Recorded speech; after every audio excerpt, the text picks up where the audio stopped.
semuanya terikat dalam satu ikatan yang namanya pengabdian. Karena semuanya itu toh akhirnya akan bermuara pada syariah. Peningkatan kualitas dari pelayanan. Para calon jemaah haji di sana itu tidak istilahnya bingung gitu Pak. Bagaimana mengelola perbedaan pendapat, baik itu pendapat di internal yayasan, pengurus, pengawas, pembina ketika rapat pleno, maupun juga berbeda pendapat visi, misi, pengembangan amal usaha. Dalam berorganisasi itu mengutamakan tujuan bersama. Ukhuwah sebagai landasan untuk menyiapkan regenerasi kader.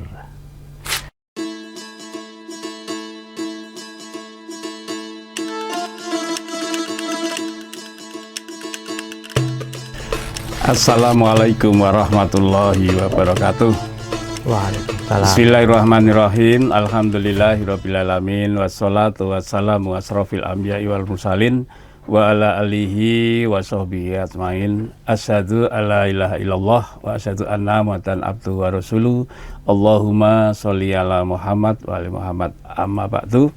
Ketemu lagi dalam podcast Ukhuwah Yayasan Jaunci Klaten. Dalam hal ini bersama narasumber beliau yang terhormat Bapak Haji Insinyur Rafiq Mutakin, sekaligus beliau mendapatkan amanah sebagai Ketua Umum Yayasan Jaunci Klaten. Untuk itu pantas dan selayaknya kita bersyukur karena atas kesibukan beliau masih bisa menyempatkan diri di studio ini untuk bincang-bincang podcast Ukhuwah terkait dengan sinergitas unit usaha di bawah Yayasan Jaunci Klaten dengan berbagai kegiatannya. Saya sendiri, Sunarto, sebagai Sekretaris Umum Yayasan Jaunci Klaten, dalam hal ini akan mendampingi Pak Ketua Umum berbincang-bincang tentang sinergitas dari unit usaha di bawah naungan Yayasan Jaunci Klaten. Assalamualaikum warahmatullahi wabarakatuh, Pak Rafiq. Waalaikumsalam, Pak Sekum. Sehat, Pak Rafiq? Alhamdulillah. Alhamdulillah, Pak Rafiq. Kita tidak terasa mengemban amanah di yayasan ini, ternyata kegiatan-kegiatan sinergitas antara kegiatan organ di yayasan sendiri maupun juga di unit usaha. Nah, selama ini beliau sehari-hari memangku jabatan sebagai Ketua Umum, pasti yakin banyak sekali pemikiran beban dari beberapa kegiatan unit usaha yang baru saja kita sama-sama saksikan dengan berbagai penyelesaian proyek-proyek besar di unit usaha. Untuk itu, yang pertama kami ucapkan selamat atas kerja kerasnya untuk mengelola, menghimpun berbagai teman-teman, baik itu di dalam yayasan sendiri maupun dengan unit usaha, baik dari rumah sakit maupun juga dari ekonomi maupun juga dari kegiatan sosial yang lainnya. Untuk itu yang pertama, Pak Rafiq, sinergitas yang dikelola oleh Yayasan Jaunci Klaten itu bentuknya seperti apa, Pak Rafiq? Yeah. Terima kasih Pak Sekum. Assalamualaikum warahmatullahi wabarakatuh. Waalaikumsalam warahmatullahi wabarakatuh. Alhamdulillah. Alhamdulillahilladzi hadana li hada wa ma kunna linahtadiya an hadana Allah. Asyhadu alla ilaha illallah wa asyhadu anna Muhammadan abduhu wa rasuluh. Rabbi shrah sadri wa yassir li amri wa hlul 'uqdatam min lisani yafqahu qawli. Amma ba'. Bapak Ibu sekalian, sebagai insan yang bertakwa, pertama dan yang utama, marilah kita panjatkan puji syukur kehadirat Allah Subhanahu wa Ta'ala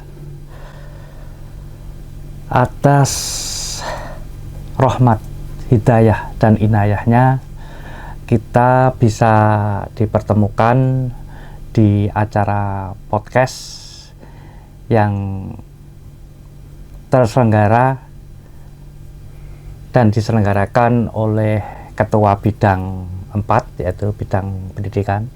Terima kasih Pak Samsudin Asrofi yang memprogramkan kegiatan podcast ini bisa berjalan dengan baik. Sholawat dan salam semoga senantiasa tercurah kepada junjungan kita Nabiullah Muhammad Shallallahu Alaihi Wasallam beserta keluarga, sahabat, dan para pengikut beliau hingga akhir zaman.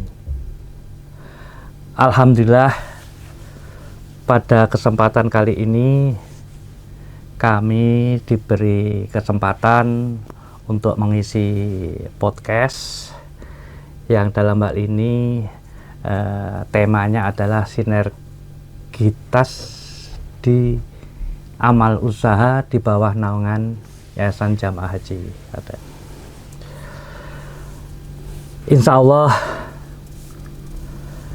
media podcast ini bisa menjangkau kegiatannya lebih luas, menyapa umat dengan cara yang lebih akrab, lebih santai, dan tentu saja kesemuanya itu adalah dalam rangka untuk memberi kemanfaatan kepada umat di Klaten ini pada umumnya. Hari ini kita berbincang tentang sinergitas Yayasan Jamaah Haji dengan beberapa amal usaha yang berada di bawah naungan Yayasan Jamaah Haji Klaten. Sejarah dari Yayasan Jamaah Haji sudah dibicarakan di beberapa podcast yang lalu. Untuk kali ini saya cuma fokus ke acaranya dengan tema sinergitas amal usaha di bawah naungan Yayasan Jamaah Haji. Inilah wujud nyata dari ikhtiar kita bersama, yaitu Yayasan Jamaah Haji. Bagaimana sebuah yayasan tidak hanya berdiri simbolik saja, haji sebagai nama saja, tetapi Yayasan Jamaah Haji hadir melalui karya nyata yang nantinya akan memberi maslahat bagi seluruh umat. Kita memiliki 3 rumah sakit umum Islam, yaitu berada di Klaten, berada di Cawas, dan berada di Boyolali. Kita juga mengelola BPRS Al-Mabrur sebagai instrumen kegiatan ekonomi syariah. Kita juga akan mendidik generasi yang islami, yang cerdas melalui Madrasah Aliyah Nasirul Wasatiyah. Kemudian kita juga menyebarkan dakwah dan pencerahan kepada umat melalui siaran radio Suara Al-Mabrur. Kita juga menumbuhkan kreativitas dengan mendirikan event organizer yang diberi nama Pandan Wangi Bersinar. Dan tentu saja kedepannya kita akan mendirikan amal usaha lainnya yang insya Allah akan terus kita kembangkan untuk kemaslahatan umat semata. Semua ini adalah potensi yang sangat besar. Namun potensi itu akan menjadi kekuatan yang luar biasa jika potensi itu kita jalankan melalui sinergi dari beberapa amal usaha yang berada di bawah naungan Yayasan Jamaah Haji. Sinergi itu bisa baik dalam visi, sinergi dalam gerak langkah kita, dan sinergi dalam niat kita untuk kemaslahatan umat tersebut. Rasulullah SAW mengingatkan, al-mu'minu lil mu'min kalabuyyan yasuddu ba'duhu ba'da. Seorang mukmin bagi mukmin lainnya itu seperti bangunan di mana saling menguatkan, saling menghangatkan satu sama lainnya. Untuk itu melalui podcast yang diacarakan atau disiarkan oleh Radio Suara Al Mabrur ini, kami dari yayasan ingin menunjukkan kepada masyarakat bahwa Yayasan Jamaah Haji bersama seluruh amal usahanya tidak akan berjalan sendiri-sendiri, melainkan akan saling menguatkan, di mana hal ini bisa kita lihat amal usaha di bidang kesehatan, ekonomi, pendidikan, dakwah, hingga layanan sosial dan budaya, semuanya terikat dalam satu ikatan yang namanya pengabdian. Saya berharap semoga di acara podcast ini bisa menjadi ruang berbagai inspirasi untuk memperkuat komunikasi dan tentu saja menambah energi kebersamaan kita dalam berkhidmat kepada umat, kepada bangsa, dan kepada agama. Itu Pak yang monggo nanti apa yang masih perlu ditanyakan lagi. Baik Pak NC Raufik Mutakin selaku Ketua Umum Yayasan Jami Klaten, karena beliau ini adalah salah satu putra pendiri, jadi tahu persis proses bagaimana inisiasi maupun pengelolaan penggalangan saat itu secara historis putra dari Pak Amir Maksum ini. Dan kita sama-sama tahu bahwa ketika almarhum Pak Amir Maksum itu ketika menyampaikan tausiah pengajian selalu menginspiratif kita di dalam rangka ukhuwah kita bersama. Untuk itu di dalam mengelola sinergi dua lembaga, artinya antara yayasan dan amal usaha, ini ada dua lembaga yang saling bersama-sama untuk mencapai cita-cita visi misi daripada yayasan seperti itu. Untuk itu bagaimana Pak Ketua Umum untuk meningkatkan kualitas pelayanan, karena semuanya itu toh akhirnya akan bermuara pada syariah. Untuk itu barangkali Pak Ketum bisa menjabarkan bagaimana amal usaha ini akan mencapai tujuan kita bersama, yaitu pelayanan secara syariah. Dipersilakan Pak Ketum. Oke, terima kasih. Jadi di sini kami melihat sejarah berdirinya yayasan itu,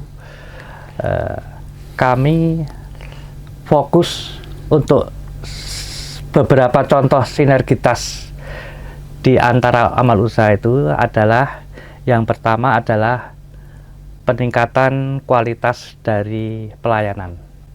Pelayanan dalam hal ini pelayanan kesehatan, baik pelayanan ekonomi maupun pelayanan yang lainnya, yang semuanya itu semata-mata untuk peningkatan fasilitas maupun kemanfaatan umat.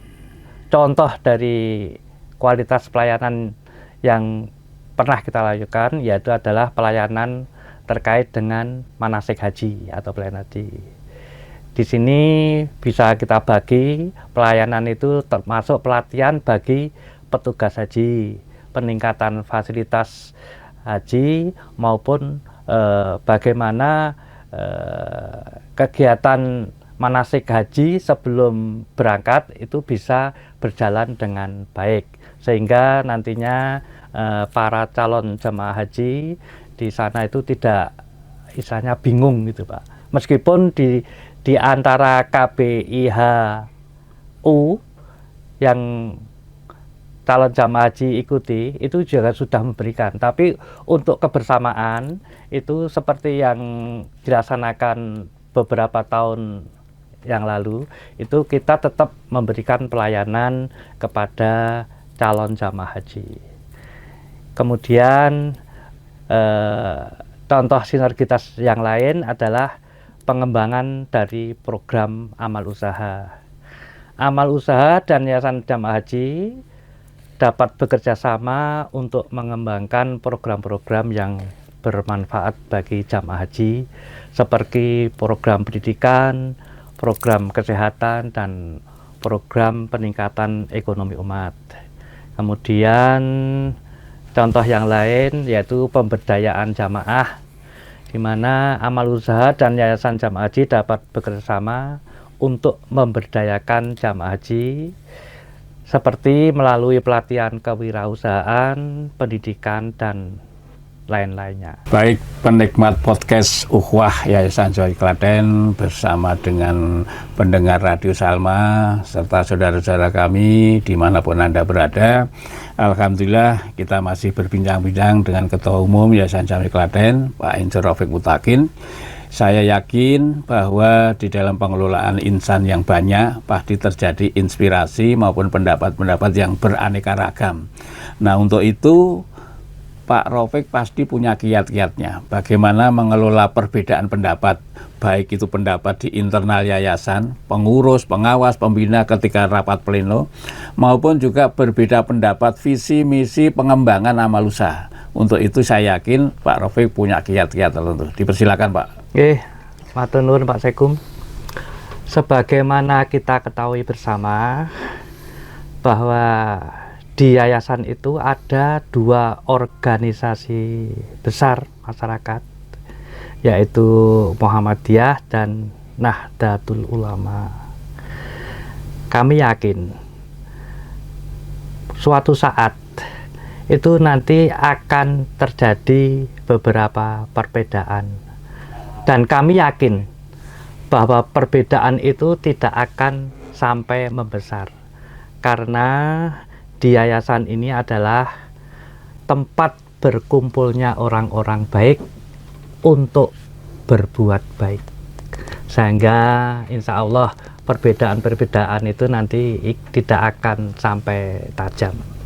Tapi kami punya beberapa kiat untuk adanya perbedaan itu, yaitu kita harus menghargai bahwa perbedaan itu adalah sebuah dinamika dari adanya organisasi. Jadi kita harus bisa mengelola perbedaan itu sehingga bisa mencari solusi untuk menyamakan kesepahaman. Kemudian kami dari pengurus itu juga akan melakukan komunikasi yang efektif, karena dengan membangun komunikasi yang efektif dan terbuka bisa memahami kebutuhan dan keinginan dari masing-masing yang menimbulkan adanya perbedaan. Kemudian kita harus mencari titik temu, yaitu dengan melakukan brainstorming, kompromi yang pada akhirnya nanti kita bisa mempertemukan adanya perbedaan itu. Kemudian kita harus dalam berorganisasi itu mengutamakan tujuan bersama. Mengutamakan tujuan bersama dan kepentingan dari sebuah organisasi di atas kepentingan pribadi ataupun individu. Kemudian kami juga akan melakukan atau mengembangkan kesadaran kolektif. Di sini bisa diartikan mengembangkan kesadaran kolektif adalah bahwa perbedaan pendapat dapat menjadi kekuatan dan kesempatan untuk meningkatkan kualitas dari sebuah organisasi. Kemudian kita juga akan mengelola konflik dengan cara yang konstruktif dan profesional demi tujuan yang sama yang kita cita-citakan. Kemudian yang terakhir, kita harus membangun adanya kepercayaan. Membangun kepercayaan antara anggota dengan cara yang transparan, akuntabel, dan profesional.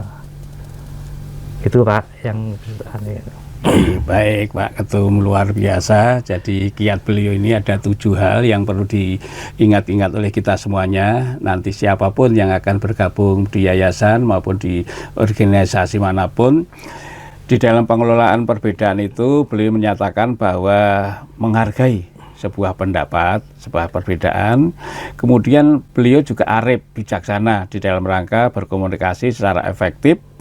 Kemudian yang tidak kalah penting yang ketiga adalah mencari titik temunya, bukan memisahkan, bukan mencari perbedaan yang dipertajam, tapi mempertemukan kesamaan-kesamaan yang beliau sering kami ikuti, selalu mengedepankan titik temunya seperti itu. Kemudian yang tidak kalah pentingnya, beliau selalu mengingatkan tujuan kita bersama. Tujuan kita di yayasan itu apa? Kita adalah beribadah, beramal soleh, kumpulannya orang-orang baik, maka berbuat baik seperti itu. Sehingga kekayaan intelektual dari masing-masing anggota itu selalu berkembang. Nah, tatkala ada pendapat, pasti ada sinergi perbedaan-perbedaan yang ada di dalam forum-forum seperti itu. Kemudian oleh Pak Ketua ini, Pak Insinyur Rafiq Mutakin, adalah bagaimana mengembangkan secara kolektif. Kesadaran secara kolektif itu memang tidak mudah, akan tetapi upaya niat kita bersama bisa mencapai tujuan bersama di Yayasan Jamci Klaten ini. Nah, kemudian yang tidak kalah penting adalah mengelola konflik-konflik yang ada. Konflik bukan arti adalah konflik fisik,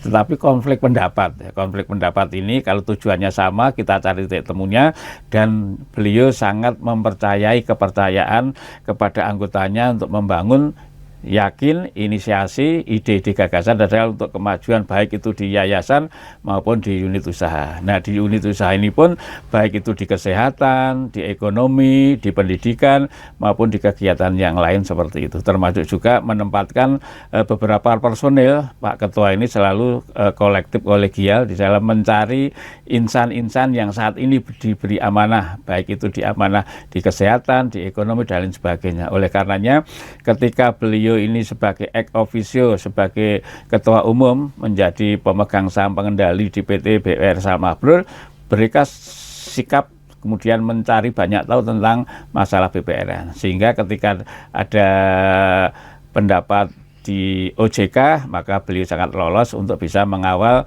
PT BWR Saham Mabrur seperti itu. Nah, kemudian di dalam kegiatan PT, pasti beliau sudah memilih, menentukan siapa yang sebagai komisarisnya, siapa sebagai pengawasnya, dan seterusnya. Dan ini pun juga berlaku di kegiatan unit usaha di rumah sakit. Nah, sebentar lagi rumah sakit seperti hal-hal yang lain akan segera menyelesaikan suksesi di kepemimpinan rumah sakit ini. Oleh karenanya sebelum kita lebih dalam terkait dengan sinergitas unit usaha dengan yayasan, maka yang perlu kita gali potensi ide-ide gagasan oleh Pak Ketua ini, yang pertama adalah bagaimana menyiapkan kaderisasi, baik kaderisasi di yayasan maupun kaderisasi di unit-unit usaha. Seperti apa kira-kira Pak Ketum untuk bisa mensikapi kelangsungan daripada kegiatan-kegiatan unit usaha? Terima kasih Pak Sekum. Saya mencoba menjawab dengan beberapa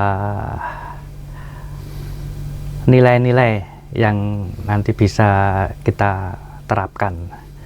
Yang pertama adalah kita pilih, salah satunya adalah ukhuwah. Ukhuwah sebagai landasan untuk menyiapkan regenerasi kader, di mana dengan ukhuwah sebagai landasan itu bagi kader nantinya akan dapat menjalankan tugas dan tanggung jawabnya dengan penuh kesadaran, penuh keikhlasan, dan penuh tanggung jawab bahwa apa yang dia kerjakan itu adalah semata-mata adalah kegiatan sosial maupun kegiatan yang sifatnya lillahi ta'ala. Kemudian untuk kegiatan regenerasi yang berikutnya adalah kita adalah mengembangkan ukhuwah. Pengembangan ukhuwah dapat dilakukan dengan memperkuat hubungan antara kader, antara seniornya maupun antara yang lebih senior lagi, yaitu misalkan seperti dengan kita dengan pengurus, dengan pengawas, dengan pembina. Karena dengan memperkuat hubungan tersebut, kita akan meningkatkan kesadaran akan pentingnya apa yang dinamakan dengan ukhuwah. Penikmat podcast ukhuwah Yayasan Jawa Klaten yang kami hormati, sebelum mengakhiri bincang-bincang dengan Pak Ketua, kita akan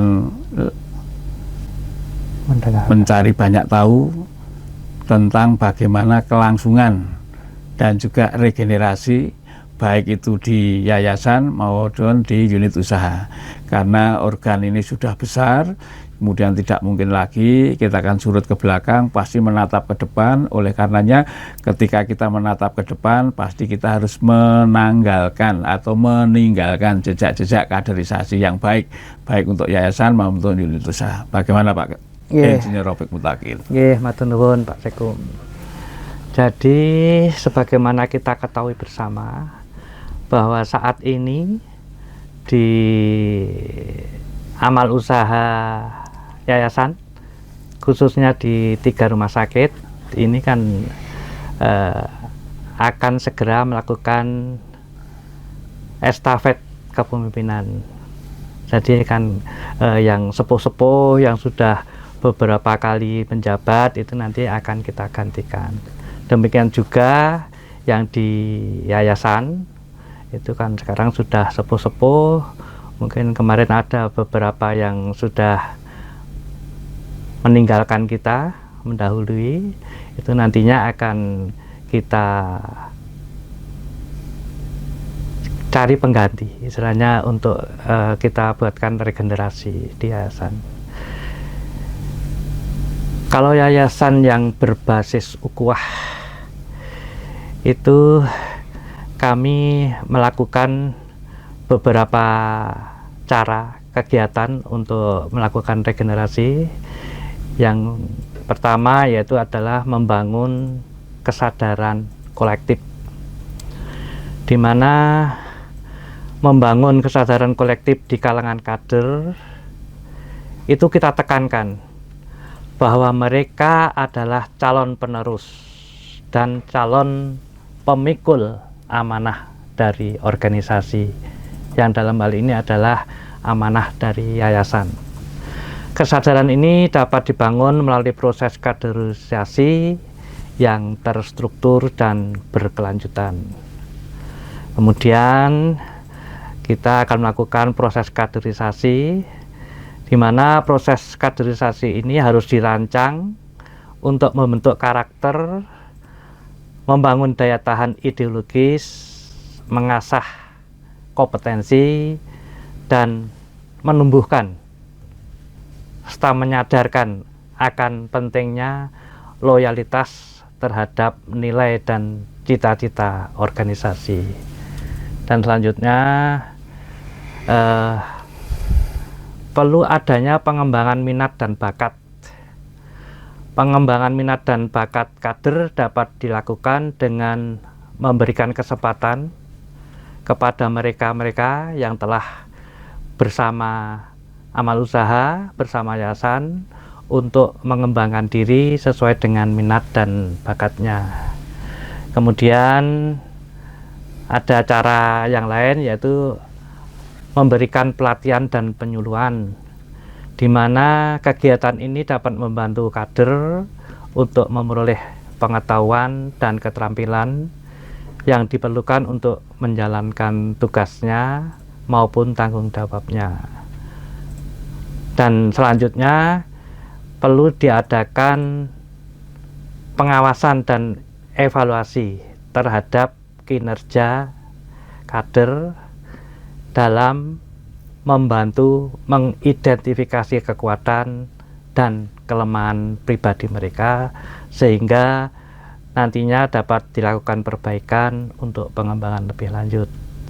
Dan yang selanjutnya, sebagaimana kita ketahui bersama bahwa di dalam organisasi yayasan, baik itu yang berasal dari partai politik, maupun berasal dari ormas Islam seperti Muhammadiyah ataupun NU, kita pada saat masuk ke yayasan itu harus menanggalkan identitas mereka. Jadi kita bekerja di yayasan itu semata-mata sesuai dengan visi misi yang telah dibuat oleh yayasan. Itu yang bisa kami berikan jawaban, Pak Seku. Baik, Pak Ketum, luar biasa. Jadi kiat-kiat untuk kaderisasi, memang beliau ini sudah memberikan satu konsep yang sangat baik, sehingga apapun sifatnya adalah alamiah, mengalir sesuai dengan potensi masing-masing. Tadi disampaikan sampai kesadaran kolektif, proses kaderisasi, dan juga pengembangan minat. Pengembangan minat itu adalah pengembangan karir terhadap profesinya masing-masing. Kalau di kegiatan unit usaha, misalnya di kegiatan kesehatan, berarti kan mengembangkan profesi, keahlian, dan sebagainya, maka peningkatan seperti itu. Dan yang tidak kalah pentingnya adalah bagaimana kaderisasi ini berlangsung secara alamiah, sehingga tidak ada lagi ruang untuk beristirahat kecewa.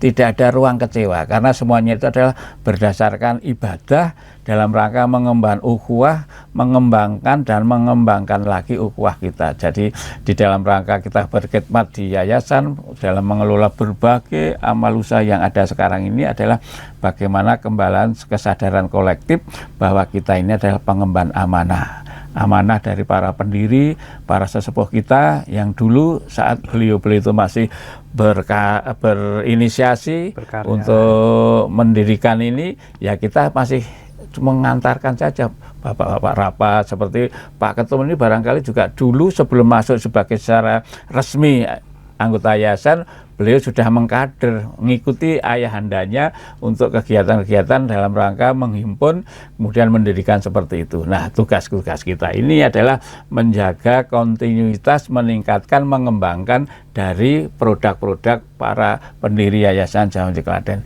Demikian pemirsa podcast Ukhuwah Yayasan Jawi Klaten bersama dengan pemirsa radio Suara Al-Mabrur dan saudara kita yang ada di wilayah Kabupaten Klaten maupun yang lainnya. Itulah kiat-kiat dari sinergitas yang dikembangkan, dikonsep oleh Pak Ketua Umum, yang sama-sama kita ketahui itulah adanya. Saya sadar dan menyadari bahwa kita sebagai insan manusia pasti masih di sana-sini ada kekurangannya. Untuk itu kami berharap saran, kritik sangat dibutuhkan oleh Pak Ketua Umum untuk bisa mengemban amanah sebagai Ketua Umum dengan berbagai kegiatannya, insya Allah bermanfaat untuk kita dunia dan akhirat. Akhirul kalam, billahi taufiq wal hidayah. Assalamualaikum warahmatullahi wabarakatuh. Waalaikumsalam.